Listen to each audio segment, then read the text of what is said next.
Hello students, welcome to BTech 360. We're going to talk of IIT Kanpur today in terms of the kind of ranks that you need for you to get into IIT Kanpur, the kind of placements that happen at a branch level and the kind of companies that come for placement. We'll discuss everything about IIT Kanpur in this particular video. Before I move any further, if you're not subscribed to BTech 360, you're missing out something. Please subscribe right now because we're going to keep you informed not just about IITs but all the NITs, all the IITs, all the great engineering colleges that are there in the country and give you a complete detailed breakdown of what your prospects are when you join these particular colleges. So subscribe right now. We also created a comprehensive guidebook of all the IITs, including the cutoffs that are there for each IIT, the branches that are there, the kind of placement that happen, the kind of branch-wise placement that happen, the median salary and everything. If you want that, go click on the link below and register and download that ebook for yourself. Right. Now, talking of IIT Kanpur, it was established in 1959. So it's quite a bit of a thing, 75 years kind of history. It's an INI, which is an institution of national importance, which means that it reports only to the government of India. It doesn't, and it also creates courses which are important for the nation, which is where it is given the status of institution of national importance. It's spread over 1,055 acres. The fourth best engineering college in the country based on the government of India rank, which is called the NIRF rank, which is National Institutional Ranking Framework. The students are 4716 in undergrad, of which 80% are boys and 20% are girls, right? So that's the kind of numbers that you have, which is very, very good. Now, placements, what we do is take the placements only from the government of India thing, because all institutions are supposed to submit this data to the government of India, which is much more authentic because it's submitted with a signed, sealed kind of a thing. So it's much more true and authentic because it comes from an official channel, so it's not a marketing brochure where legal compliance is an issue at times. So when we looked at the IIT Kanpur placement for 2023-24, the last available data that we have, of course 24-25 they have it in the marketing brochure, we did not touch that at this point in time. 1,157 students joined, 1,130 students graduated. Placed is 754, 283 opted for higher studies. This for me is a big red flag. Because what we realized is that when a college is able to place the students, the students don't move for higher studies, only when they are unable to place. So we very clearly saw that, for example, students of CS, not many are opting for higher studies, whereas when you come down to the core engineering, a lot many are opting for higher studies. So this for me is a question mark. Now, the reason why this happens is they want to claim higher placement percentages.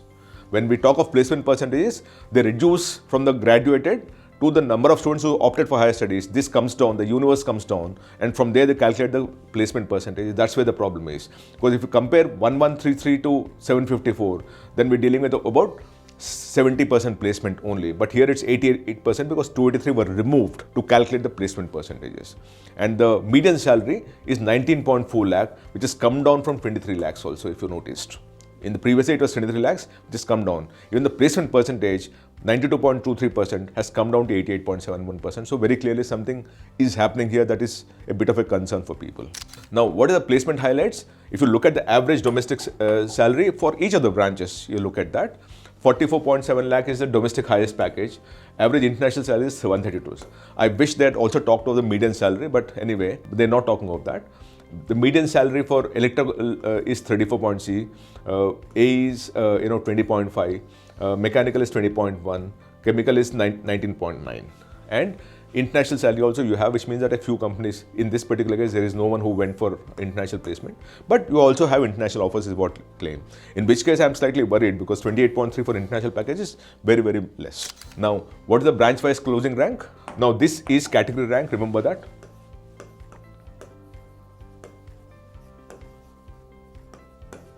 Right, it's a category rank. For CS, general category student, 271 is the closing cutoff at which you could get into IIT Kanpur. For electrical, it's 1146. For mechanical, it's 2771. Aerospace engineering is 3805. For EWS category rank was 50 for CS. For OBC, 142 category rank, 70 for SC category rank, and ST for 46 for CS branch. Similarly, for electrical engineering, 234 for EWS category rank, OBC 724, SC 430, and ST 199. Mechanical engineering, 550 was the category rank, 1358 for OBC NCL, 798 for SC, and 509 for ST.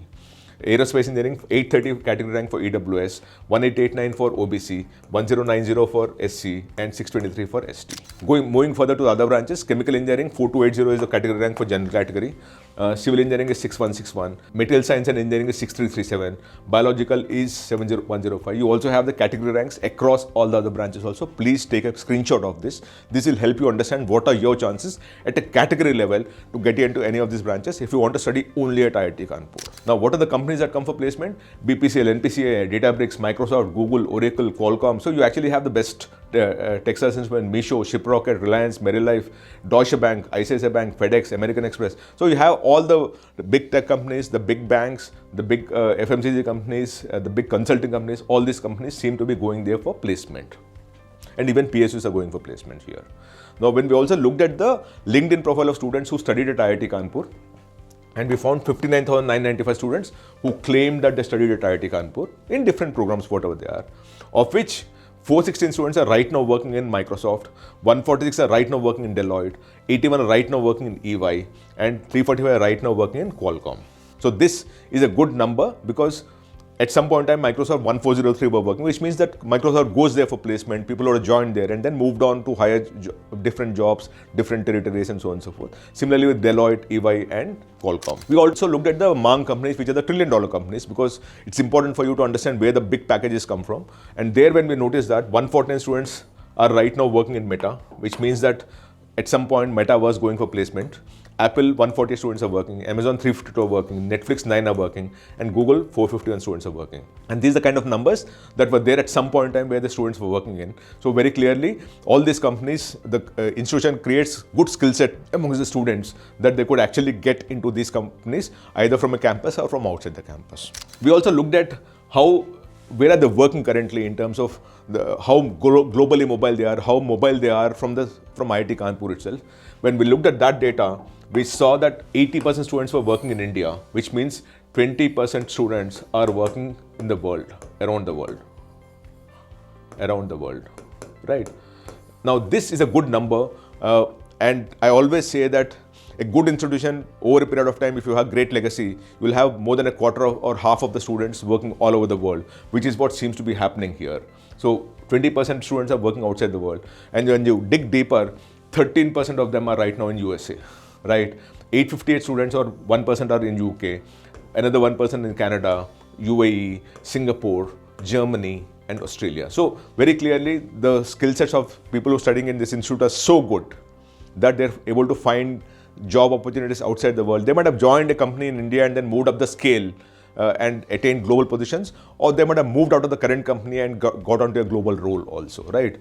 And then the balance, if you see, about 24% are in UP, about 12% in Karnataka, which is Bangalore, of course, 5% in Bombay, and 3% in Hyderabad. So very clearly, it moves in the same tandem, in sync, in terms of the kind of global corporations where they house or where they host it. And as I told you, we'll be covering every single engineering college, not just IITs, IIITs, and NITs, but beyond that also, because our objective is to help you get into the best engineering college. If you want me to cover any engineering college, please write to me here. I'll be more than happy to have my team research, dig deeper, and come back to you with the kind of data that you need so that you are helped in taking a right decision. And again, to end this, if you're not subscribed to BTech 360, you're missing out. Subscribe right now. Thank you so much.